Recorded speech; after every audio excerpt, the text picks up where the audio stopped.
Hey everyone, it's Will, Gamer Dad, with another video for you. So first off, I'd like to give a shout out to my newest Patreon supporter, Sarah L. Thanks for your support. Now, this was already previewed yesterday through all the social media channels, but in case you haven't checked those, we do have a new update as of 24 hours from now. And this is going to be update version 3.5.15. So it is a new App Store or Play Store update. Song of Sword and Wings of Lost Paradise, The Road to Mocha Pontus. Now, if you haven't already, make sure you like and subscribe to my channel. I really appreciate it. I also do have a Patreon account for those who want to support me this way. So unfortunately, I have had a lot of subscribers reach out regarding the Android 32-bit devices. I myself am on iOS, and so I don't really understand this too much. However, it does look that this will affect a lot of older Android devices as well as some emulators. And so again, I hope that it doesn't affect too many of you. And if you do have an effect on it, hopefully you can run a Steam account or potentially, some other way of continuing to play this awesome game. Now, that being said, this is really unfortunate that they are cracking down on this, and again, not really too technologically advanced in that sense, but like I said, I'm sure a lot of people do have older devices, and this is a little bit disappointing for them. Now, that being said, we do have a new quest of sorts. This is going to be found in the Winged Village. For those who haven't played all the way through there that far, hopefully you have unlocked this through the mythos, I guess the Western mythos. That was the first mythos, and I will say that was very well written. You do have to have finished the entire mythos, and of course that one features Clark, which is a very powerful unit back in the day. I would say nowadays as a free Crystal Lunacy character, not nearly as powerful as before. However, I did enjoy using him a lot, and of course, by finishing Chapter 10, you do get AS Clark. There is also a separate side quest, which I can't even say I'm done with that. I hope I am, but if not, you do have to finish A Place to Call Home before you can even do this separate quest. I imagine this is, some storyline. Not sure if it's required in order to unlock ES Thillelille's move. And speaking about ES Thillelille, we do have the sword. Sword Savior here in the ES form. And so this one is going to be different than the previous past where she was a fire shade. In this case, she's now picked up crystal, and not really sure how she got all crystal. That being said, she's all crystal, no other elements. And she is our first unit that can deploy Crystal Zone with a move. Unfortunately, the previous Crystal Zone setter, which is Alma AS, her regular style could do it. However, not with a move, she could VC in, and the AS seems to have lost that ability, which is kind of silly, other than the fact that you can start with 2 to 4 Crystal Zone users, turn start. This one's actually very dependable, and you can obviously reset just in case Zone gets broken by enemies. That's not her only thing. She has the ability to do significant amounts of damage if you have her on all luring shadow team. And being that a lot of the Western units are shadow, as well as most units that use, I'll say shade or other types of lunatic units, many of them are shadow. I'm sure you can build an all luring shadow team, in which case she's going to be able to apply permanent pain. She's got crystal / AoE. And it guarantees crit rate and magic crit rate for all party members. Again, Clark AS is a crystal shadow unit. I think Melina ES is also one, for example. There's already 3, and of course, Alma AS is a 4th one. There's plenty of other ones out there. This move also does set crit rate, crystal type attack plus 50, and when she's in sword wielding savior state, you're going to be doing a fair bit of damage. Now, more on that. As many of you have noticed, the Stellar Awaken system, which obviously affects all the units in the future as well as currently, does affect ES Thillelille. And many of you have also pointed out that if you don't get the Stellar Awakened unit, the unit is quite a bit weaker. I can say with looking at ES Thillelille's move set, it without the SA awakened, you're going to have a tough time drawing out massive amounts of damage from her, at least on battle start, and I'll tell you why. But first off, she does have a lot of other awesome buffing moves as well.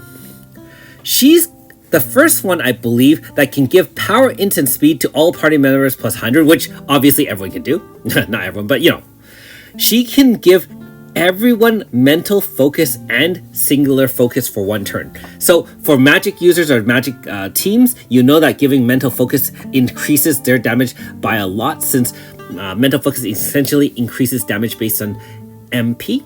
Singular focus is a relatively new buff that only affects physical attackers, aka weapons other than magic. And it also boosts their damage based on MP. Now, most physical attackers have less MP, but they have other ways to buff themselves, like like physical res down and other things. So giving singular focus to anyone makes them a monster. For example, look at Sesta. Sesta gives herself singular focus. I know that Ultra Miufa, being one of the newer super buffing units, also can give singular focus to one of the units on your team. And so by doing that, your physical attackers can do plenty of damage. Okay, so that is great ability for Thillelille to help support your crystal team. She also can give multi-hit upgrade, which is basically if you hit more than 3 times or so, then you start getting a lot more boost to your damage. So those are her main things. She also does have a dual debuff power and int minus 25, but if you use it on the first turn of battle, it becomes 50-50 for 3 turns. So there is a way to help using her to help survive for your team. But really, what we are summoning for is Moke. And Moke is that white animal, cat, or whatever you call it. People who are fans of Thillelille as well as Melina or the Western mythos really know that Moke is kind of an underrated animal, kind of gets abused at times. However, Moke is going to be now a sidekick, aka buddy. And we always pulled for the buddy, not the unit per se. Moke is quite interesting. It's a normal attack, power and int minus 10%, stackable in 3 turns up to 30%, and restores AF gauge. And in Awakened Zone, it'll stack its own charge, which will help you charge more quickly. And then at 5 charges, it can do something called Anger of the Moke Tribe, which basically is unlocked, I believe, from the quest. This one consumes all 5 charges, does some damage, which that sidekicks don't do a lot of damage, and it can stun, but the most important part is that it can apply physical and type res down for 1 turn, 50%, and when Thillelille ES is in front line, it activates her Lunatic, which is a Lunatic Mind's Eye. I didn't mention that. Mind's Eye capitalizes on weakness and allows you to do even more damage against enemies weak to crystal. It activates Sword Wielding Savior State on Thillelille. Now, the funny thing is, the only other way to really get that is through her Stellar Board. And this is the problem, right? If you have an awakened, Stellar Awakened unit, enhanced, which we're going to always do when we have 16 Shadow, you can now activate Sword Wielding Savior State right off the bat. If you don't, you essentially have to get 5 charges with Moke in order to use her to allow her to do a lot of damage. And most of her main DPS moves rely on Sword Wielding Savior State to really do tons of damage. Like, obviously, some of the other things aren't necessary as much, especially her zone setting and other things. They can be done without the SA. But without SA, you're not getting that high mod on your main DPS move. And by the way, her SA move does like a 10,000 mod, Barrier Pierce, and if you use it, and it will end her Sword Wielding Savior State. However, when you have Moke present or any sidekick, but Moke specifically, it'll stack back to 5 charges. So imagine this: you use her Stellar Burst, it consumes her Sword Wielding Savior State. Sidekick now gets back 5 charges, which is Moke.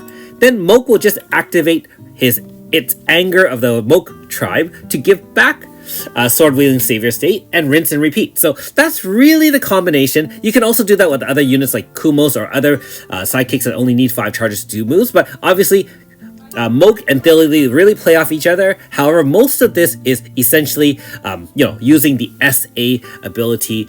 Although Moke, like I said, has its own functions after 3 to 5 turns, depending on their state of your unit, to get that sword wielding savior state. So, I mean, what else can I say about that?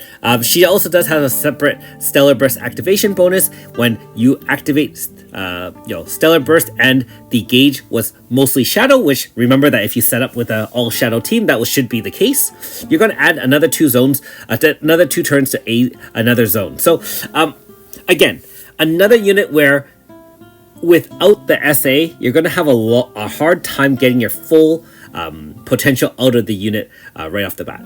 So hopefully that gives you some idea of kind of where the state of the game is, as well as kind of the units moving forward. I'll cover this more in my Should You Summon tomorrow, but even so, she is quite powerful. She has a lot of special moves, and she does come with the buddy.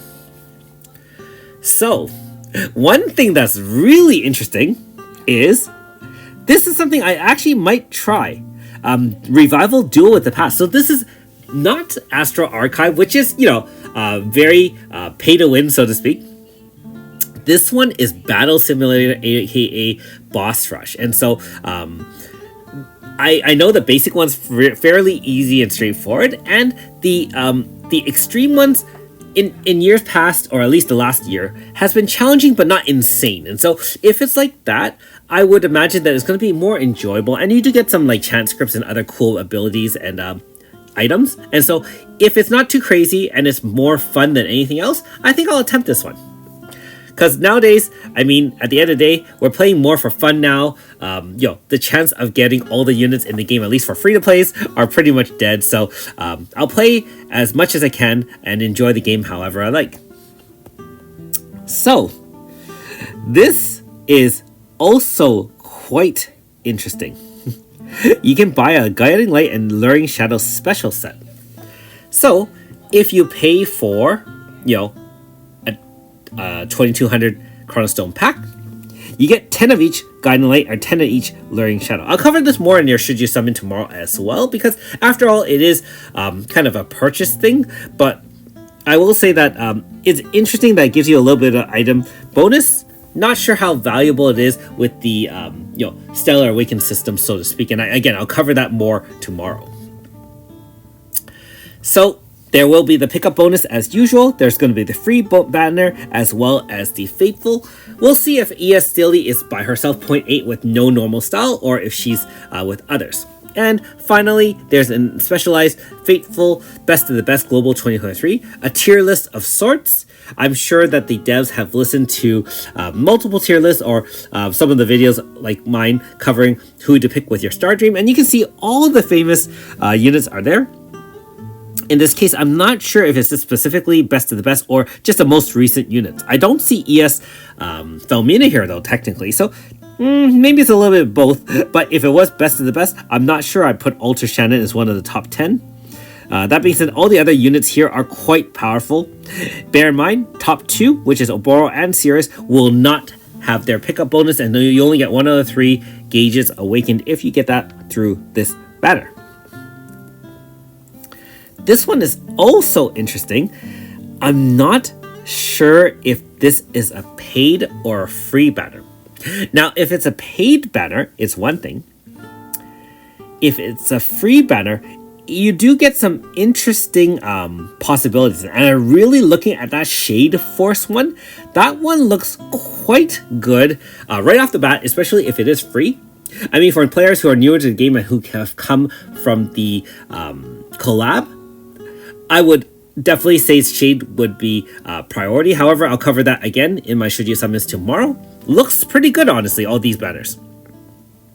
Now, what's most interesting and free, and we all like free stuff, we do get a Whisper of Time token.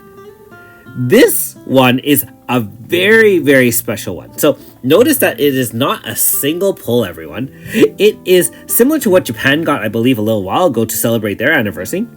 You get 1 10 pull every day for 10 times. So every day you're going to have a free 10 pull, 1,000 stone equivalent. I believe all the units should be in the game, including ES Thillelille. And so really looking forward to this. Now, obviously, if you have a mature account like mine, you're expecting pretty much bots, Rainbow Sisters, and Knights. These time tokens, I don't even know if it increases the odds on the 10th pull similar to other 10 pulls. If it's like a Destiny token, then you technically do get a 3.6% 5-star rate on the 10th pull, 3.2% or 3.3% on pulls 1 to 9. And on top of all those 10 pulls, even if you get nothing, you technically do get a Whisperer time drop, which does give you a guaranteed 5-star from any of the 100 and, blah, blah, blah units out there. So very, very generous of the game in terms of getting free 10 pulls. However, that is interesting as well. I've never seen that before. So you gotta kind of wonder how the devs calculated giving us 100 free pulls as opposed to 10 free pulls. Anyways, a little bit of update, a little bit of catch-up campaigns, and so on and so forth.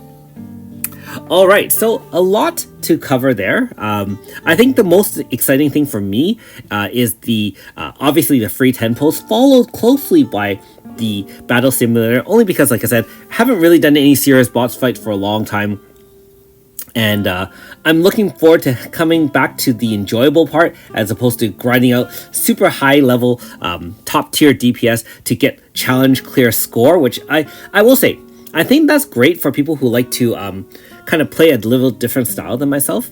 I think for me, I'm more about surviving and kind of beating the fight as opposed to squeezing every piece of damage out. And maybe it's just my play style or just how I've always loved the game that way.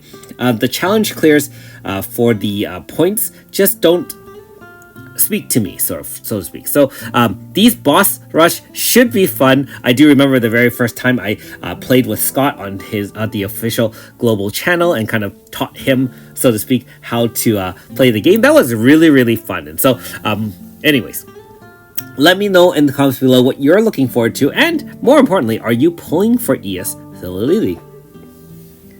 Anyways, thanks for watching. We'll see you next time.